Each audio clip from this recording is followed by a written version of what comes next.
Good afternoon, viewers. Today we are having our land law webinar at Estate Masters. We have been in the industry for the past 10 years, and when it comes to genuity, when it comes to having the peace of mind in owning your land, we are the safest place to be. And today, as part of our thought leadership, we are going to discuss land law and property right ownership. And I have with me here wonderful panels who are well vested in knowledge when it comes to this space. They have the expertise in this industry that we find ourselves in. So I have with me here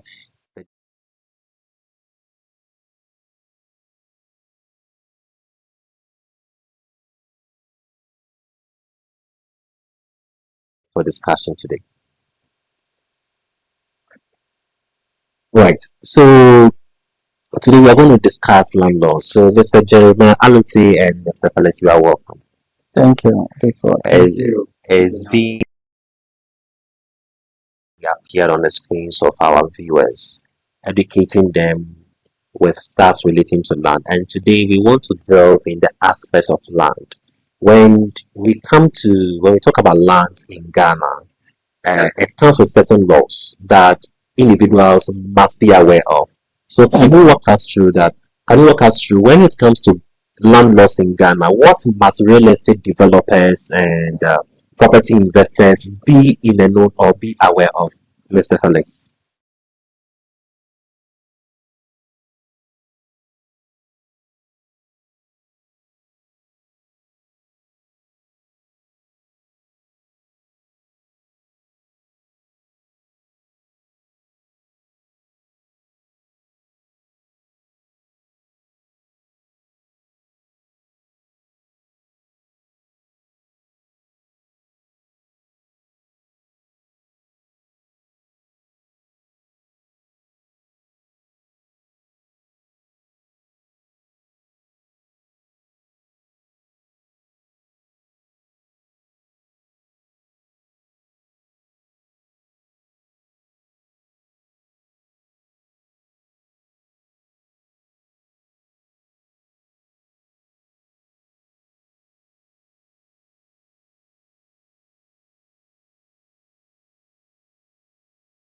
So, one thing that I would like to say is that we must always ensure that we do all the necessary due diligence before we enter into any form of agreement with our lands. And we should always be guided by the Lands Act 2020 at 1036 as well. So when we look at terms of land ownership in Ghana, basically we have the stream or the stool, which is basically managed by the traditional authorities. Right. And then we also have the families and then the clans as well. And that is also managed by the family heads as well.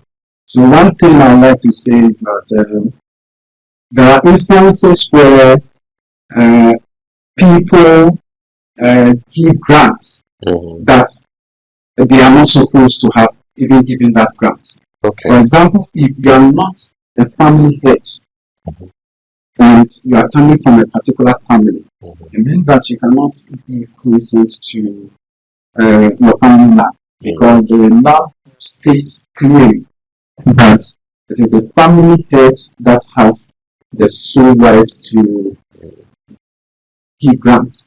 So for an estate company or those who want to go into estate or those who want to acquire land, if you are buying from the family, don't just go and hide behind somebody for the person to prepare anything for you. Right. And other than that, at the end, you will not be able, it is either you will not be able to register your land.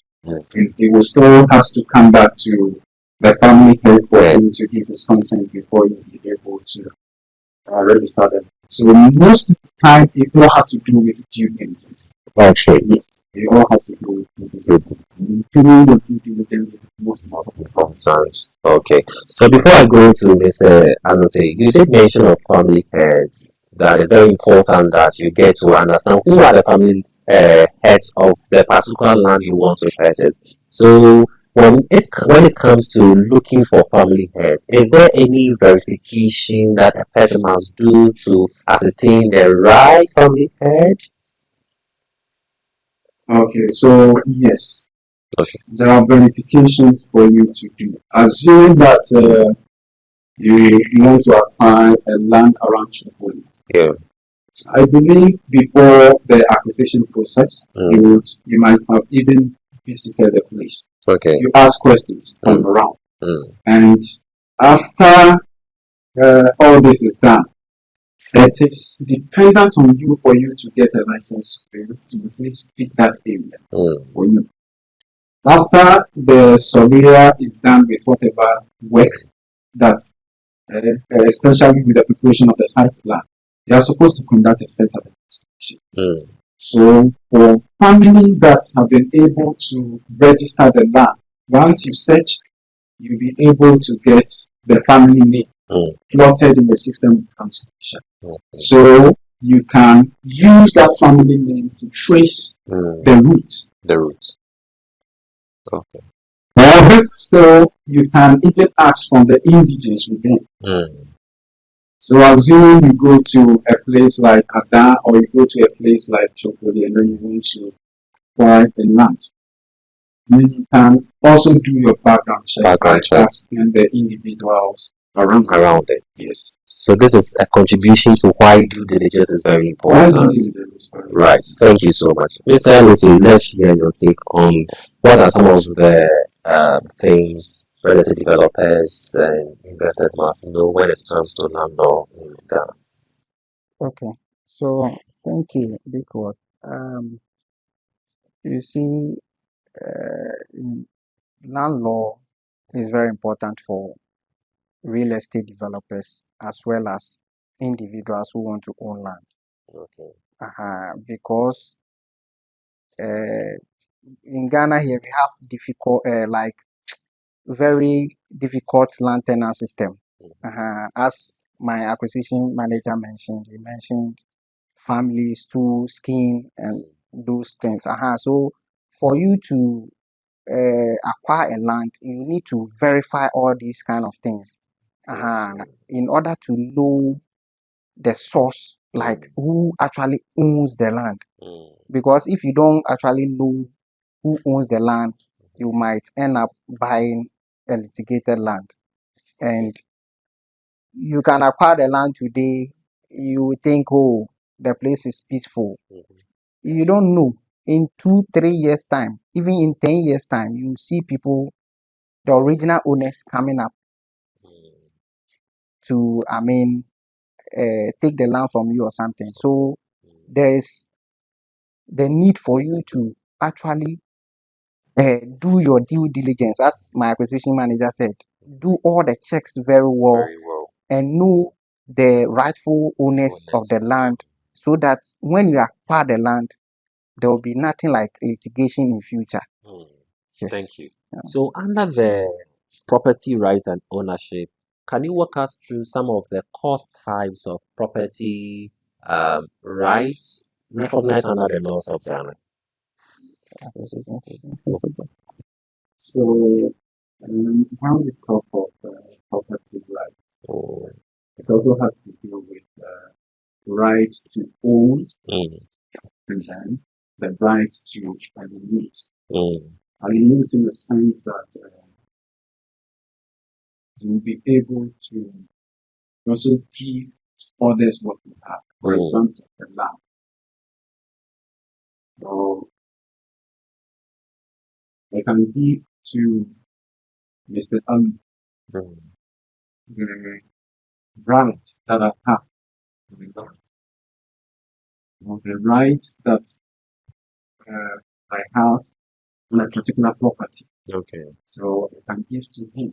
But since this property is mine, even to you, maybe that's right. Maybe the next 20 years. Okay. So some of the core rights that we have, we can look at the right to use or right of use.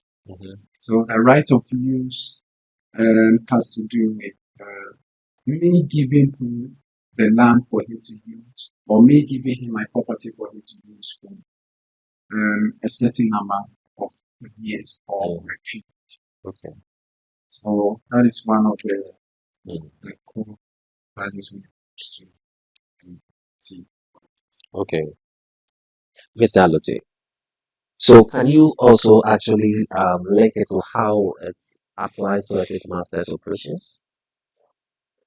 Okay, so for estate masters, that is why we have been in operation for the past 10 years. We normally do the necessary checks when it comes to land ownership. We do all the checks. We make sure that we go through the right procedures so that when our clients, purchase from us, they will not have any issues in future. We are on live. We are live right now, and people will testify to the fact that no one has bought land from estate masters and they have actually lost the land. So we do all the necessary checks to, before we actually acquire the land. So that is my thought on that.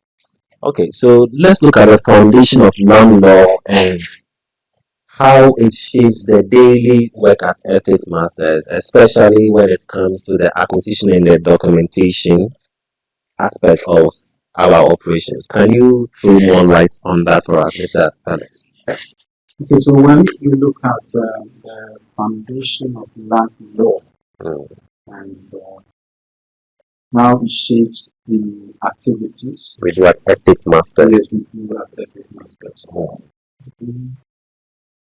There's always the application of the Lands Act and whatever. Okay. So first, what we mostly do estate masters with the appreciation. For the safety of our clients and for the good brand that we have built as a company over the past period, we ensure that we conduct all due diligence, referencing it to the announcement.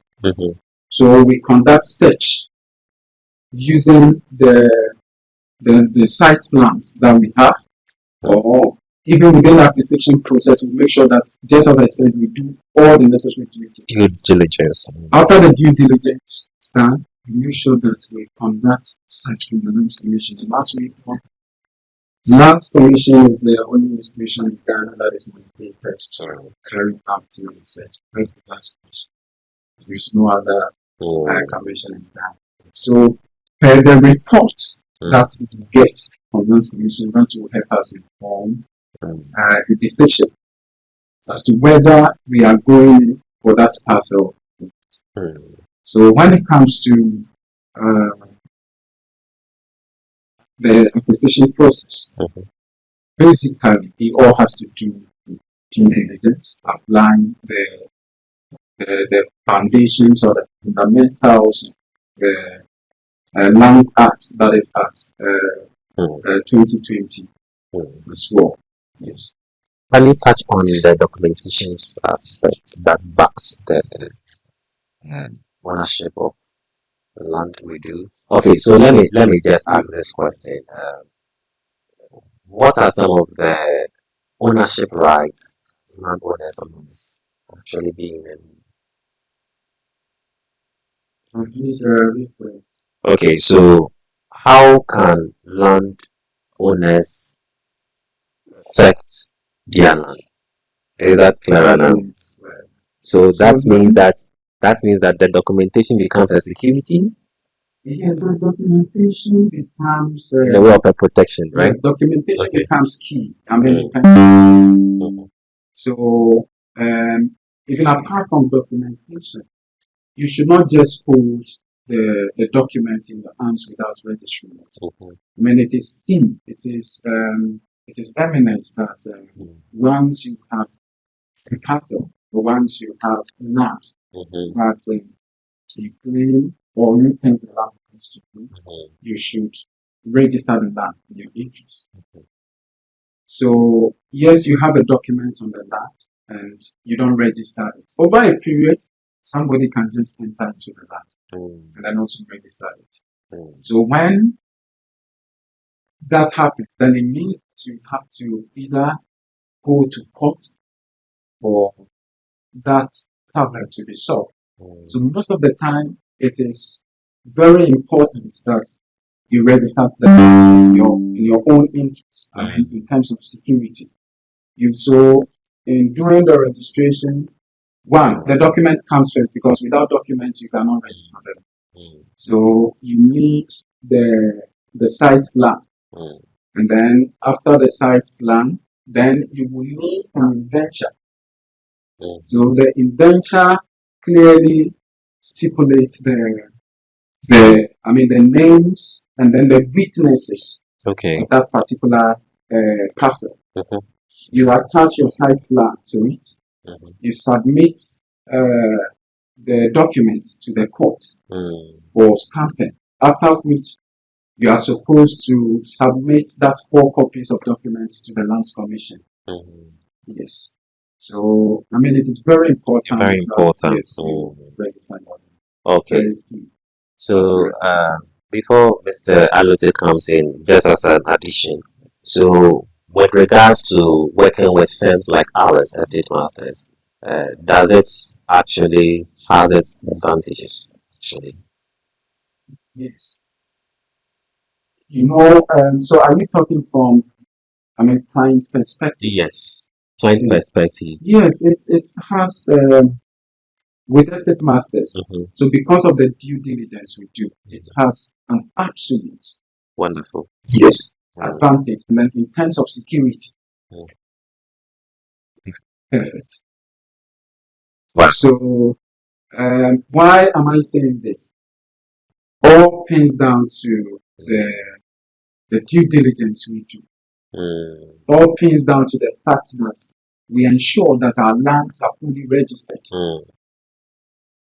Wonderful. So in that case, there is some form of security for even the clients, our clients. Yes.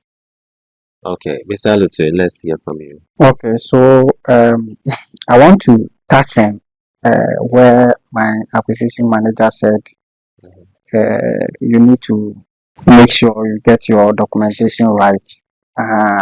If not, someone may one day, come and take the land from you or something. He also mentioned about court issues. So it is very necessary for you to get a documentation, because if the issue is taken to court, definitely the court will demand for your documents. Even before the court, when you go to police station, they will request for your document before they will process the issue to court. And when they get to the court, they will, actually call for your document to see the genuinity of the document before finally they will pass judgment. So it's very necessary that documentation must be on point. Yes. That is it. And Mr. Nyarkoh, we should also not forget the cost implication. Okay. When it comes to some of these things. Can you throw more light? So when we talk about the cost implication, and it means we are looking at you hiring a lawyer. Okay. And then even the time, because in our system, the kind of system that we have today, if you go to the court complex, you have court 1, court 2, court 3. There were issues with litigation is just becoming. It is necessary that you do all the due diligence, just like we do from estate master. So the cost implication, you having to hire a lawyer. Okay. You know how much you're going to spend. And then looking at the time when you have to also, maybe for the case to even come to a closure, it is going to take maybe like 5 years, 5 6 years. And when it happens like that, you are investing it. You should also be thinking about your investment. Okay. So it is very important that we do due diligence. That position. The property rights and ownership. Somebody may be asking the difference between a freehold and a leasehold. I mean, that confusion has been in the minds of people, and some want to seek clarification. What is freehold and what is leasehold? And what are some of the important information regarding these terms that our clients need to be aware of? Okay, so if you talk about leasehold, that is also interest.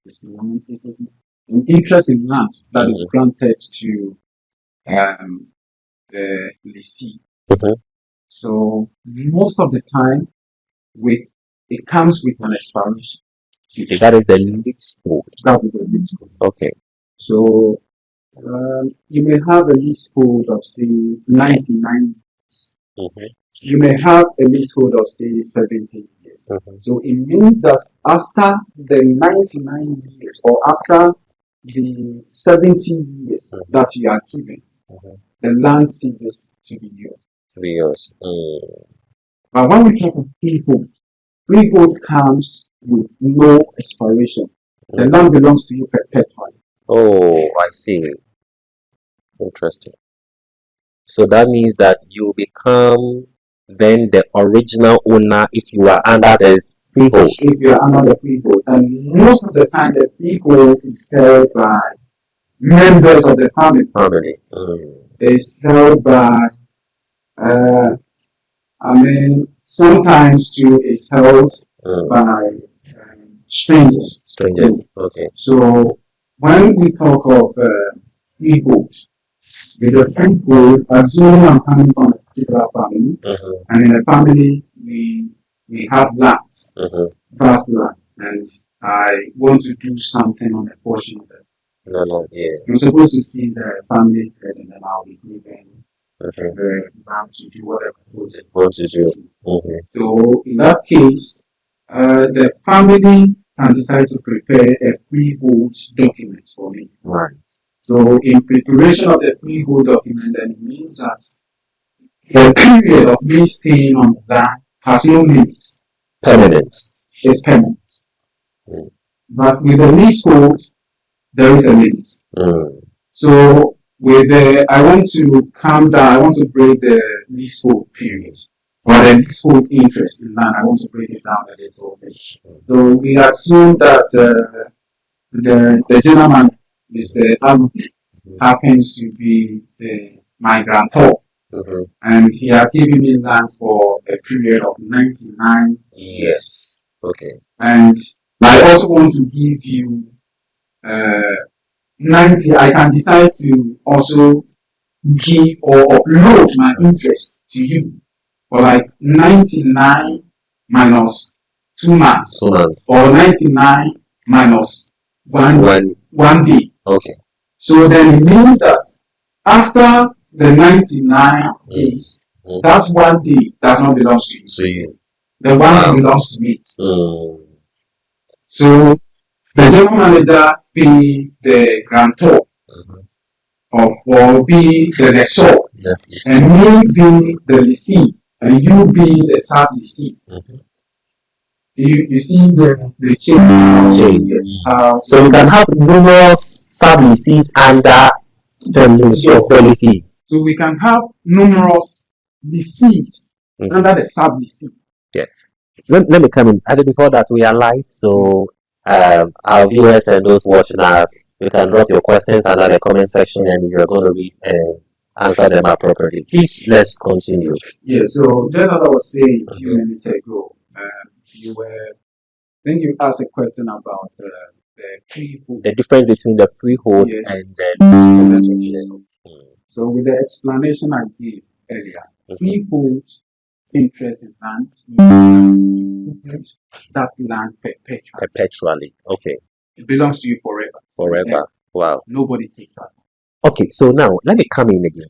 So you said something that when it comes to leasehold, you have a limit, you have a time frame. So in the event where your grantor is no more, what do you do when it comes to renewal after the time that was given to you has expired?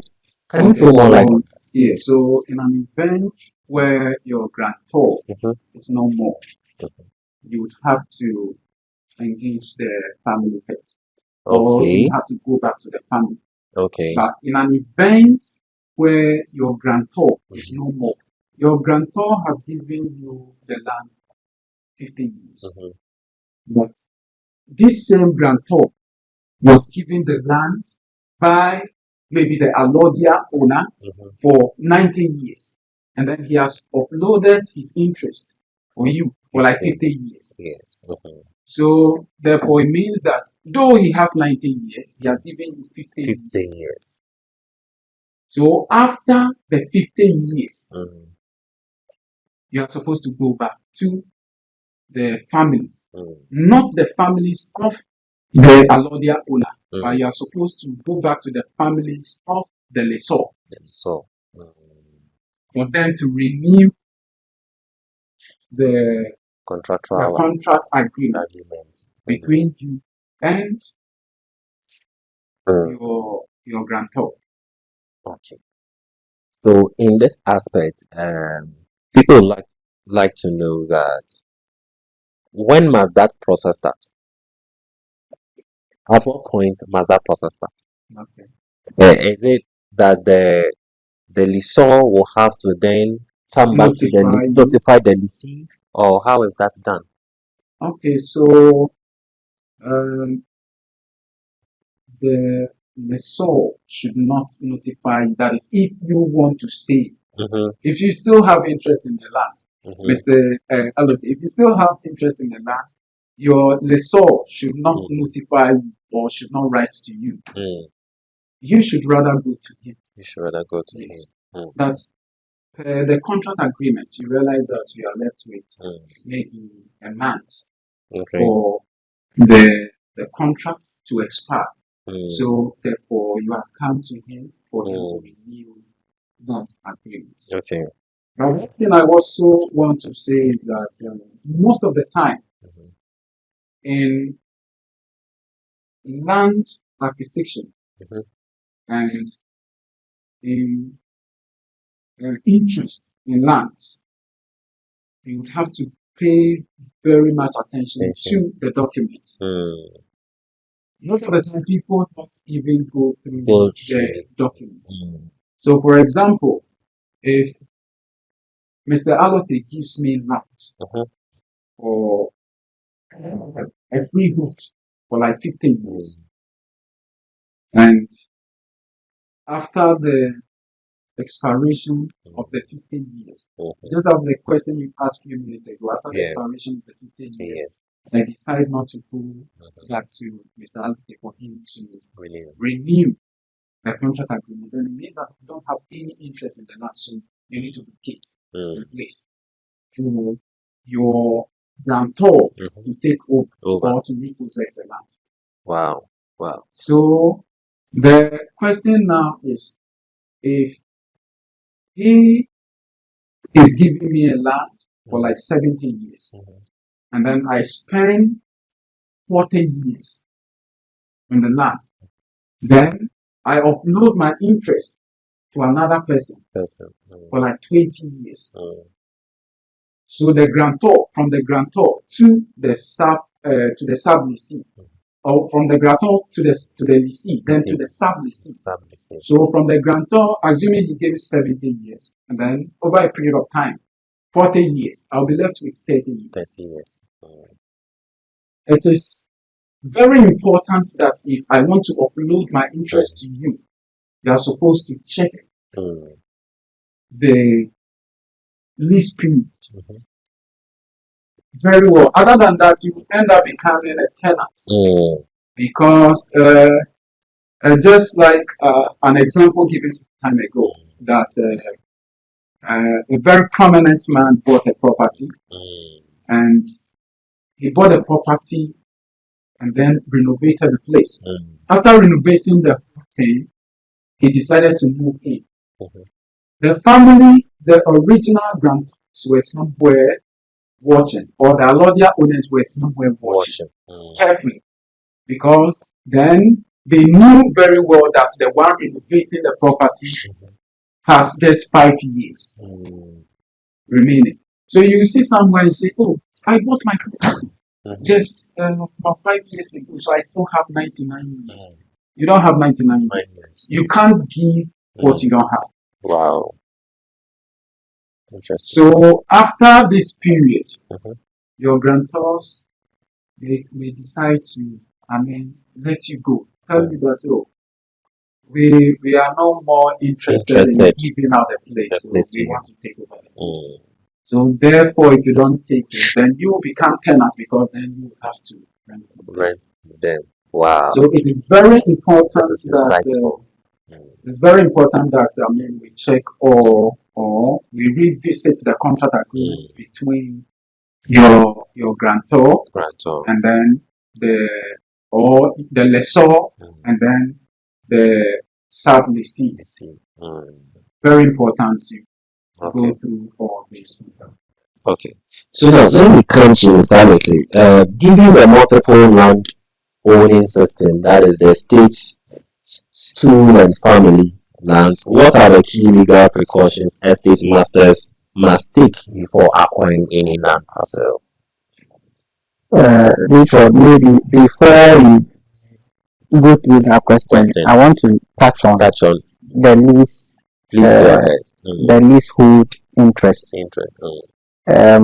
So we spoke a lot about the freehold. So I want to also say something about the leasehold. You see, for the leasehold, in actual fact, that is what we are practicing as a company. That is Estate Masters. And so for our leasehold, we have from 50 to 80 years. That is what we give. But one thing we must know is that with the leasehold, when the time elapses, it doesn't mean the land will be taken from you. Yes. It's subject to renewal. So many people don't understand that aspect of the whole thing. So they think when the time is up, you are no. Bear in mind that by that time you have a property on the land, and it's not going to be taken from you. It's just subject to renewal. That brings us to the fact that we are security conscious, and the well-being of our clients is very important to us and an ultimate concern. So people are rest assured that once you have a land with estate masters, you are safe, you are secured. So I read this as the general manager of the students to event losses. After the expiration of your freehold period, be it 17 years. Leasehold? Yes, leasehold period. Be it 17 years, be it 65 years, be it 50 years. It's subject to. Wow. It's subject to renewal. But one thing I also want to chip in is that for the period that we are talking about on leasehold, if you are a non-citizen, you are only entitled to 15 years. Okay. But once you're a citizen of Ghana, you can get 70 years, 60, 65 years. Okay. That is so awesome. So now back to my question that given a multiple landowner owning system like the state lands, two lands, family land, what are the key legal precautions estate masters must take before acquiring any land parcel? Okay. So this one also boils down to the diligence thing we spoke about. So you have to, I mean, due diligence is not negotiable actually. There is no way you will be in land business and you say you won't do due diligence. You have to, I mean, go all out, do all your checks, ask every person around, even taxi drivers. When you get the land, you can, I mean, do all the checks from family, from those living around, taxi drivers and all staffs. So due diligence is the core thing we have to look at. Okay. Yes. Okay. So just on the due diligence very important. Then also you need to engage the service, the qualified surveyor, not just the roadside service. Because if you don't take care, the coordinates that will be given you if you have to conduct a search, you'll be surprised that the land will be far away from its original position. So you need to engage the service of qualified business surveyor. And again, you should also, in doing your due diligence, you should also engage the service of lawyers. If your lawyers to also prepare, especially when it comes to the contract agreements, yes, for you.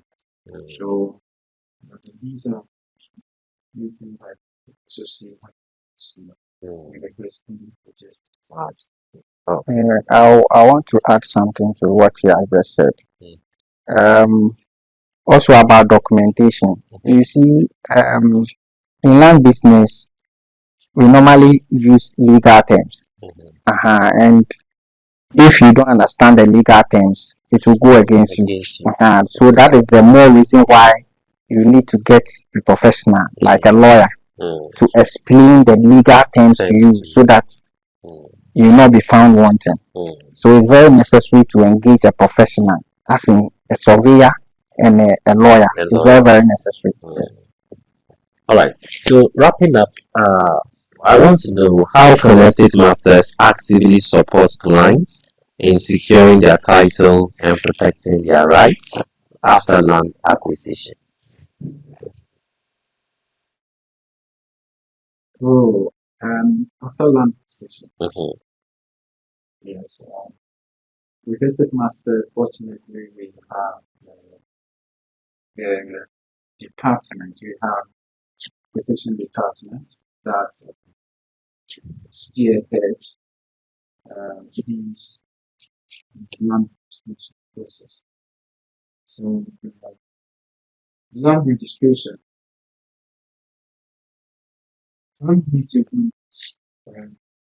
you present 4 copies of the documents to the acquisition.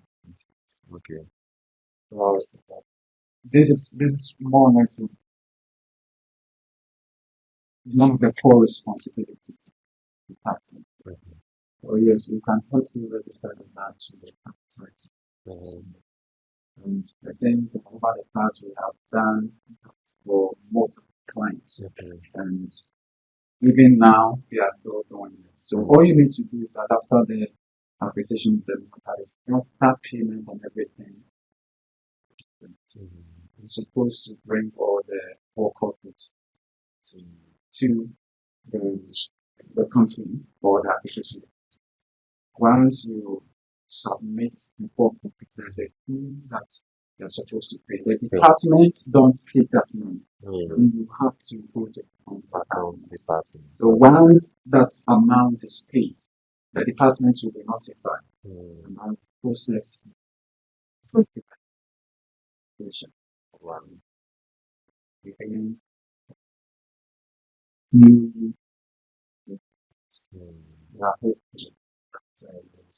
You would see that. Understand the Okay, so I will touch on education and then awareness. So when it comes to estate masters, just like we are doing right now, after acquiring the land, we don't leave you to your fate. We educate you. We create awareness for you to know what and what to do in order to, secure your rights to the land. So these are some of the services we also render, as in through webinars and stuff, to explain to the public, to our clients, what and what they need to do. So that is what I can say about concerning this. Yes. Okay, so wrapping up, we've spoken about due diligence, and there is a question here. What role do legal due diligence and proper land investigation play in protecting both the company and our client? I think this needs a little bit of elaboration. Okay, what role do legal due diligence and proper land investigation play in protecting both the company and clients? Yes, so proper due diligence plays a very important role. Please touch on that for us. When it comes to one giving out the connection with sample experts. Yeah. So without due diligence, I think just as some 2 minutes ago we very touch on some of the key points. Without due diligence, you should expect an additional cost implication. Without proper due diligence and land investigation, you should expect land litigation. Without due diligence, you should be expecting boundary disputes. But in our own case, we ensure that all the necessary due diligence are done before we even enter into any form of agreement with the grantors. So in that case, we are also protecting the interest of the client who is buying from us. Wow. Because we have the interest of the client. So therefore, it is one of the core values, even with the department that I represent, is that we should always do due diligence before enter into the. Wow. That means due diligence is very important, both on the part of the company and the part of the client. Wow. I like what you said. If you don't do proper investigation and your due diligence, well, it comes with a quantification and also litigation if you are not careful. So that means it's very important that both parties take notes when it comes to due diligence, and that has to do with a proper investigation. So before I come to General Manager to add on, can you tell us what are some of the key factors that comes in play when a person is supposed to do a due diligence? If you can touch on it a little for us. Key factors that come when you are doing due diligence. Yes. So key factors that comes when you are doing due diligence. One we expect that in doing your due diligence, remember I said that you have to engage the service of the lawyers. You have to engage the service of a qualified surveyor. Why am I saying the service of a qualified surveyor? If you don't engage the service of a qualified surveyor, and then it happens that the surveyor prepares a site plan for you. In that particular site plan, well, the big values in the site plan doesn't match the land that you are given. Then it means that it set up the tone for what conflict. So therefore, you need to engage the service of qualified licensed surveyor. Because if you don't engage the service license, the qualified licensed surveyor, you would have to end up in court. And ending up in court will ask you to go and prepare a composite plan. If you go and prepare the composite plan, composite plan basically means that The other party that is litigating with you have to bring his plan. So Mr. Alote brings his plan. You also bring your plan. Mr. Nyarkoh, you also bring your plan. Then they superimpose the two. Wow. So after the superimposition, if it happens that your land is far away from Accra, maybe, then make that wrong. Meanwhile, you have a genuine case, but because of some petty errors from the surveyor, it means that you're going to lose the land for your case. So that means that even with the due diligence, attention to details is very important. Everything is very important. Wow. And these are some of the things we do mostly when it comes to estate masters. Sure that due diligence almost all our sites, preparation for site plans, preparation for all right. Mr. Alote, please, what's your take on this? Okay. So my acquisition manager mentioned some consequences when it comes to the fact that if someone does not, go through the due diligence, like the things the person will face. So if you don't do it, it will be like a breach of contracts. So for estate masters, like the general public will still bear with me that we do the necessary checks before we sell to our clients. So for the past 10 years, we've not encountered any kind of issue when it comes to litigation. So due diligence is very important for us as a company in order to protect our clients, because when we face those challenges, it will also go to our clients. So due diligence, as I said earlier, is not negotiable. Yes. Wow. Thank you so much. So we are wrapping up on our webinar today, and before we close the curtain, I would like acquisition manager and general manager to give their final words on what we have discussed today.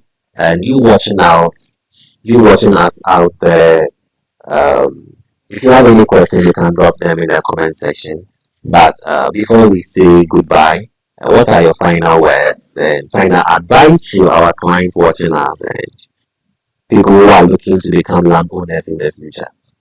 So my advice to landowners. My advice to people who are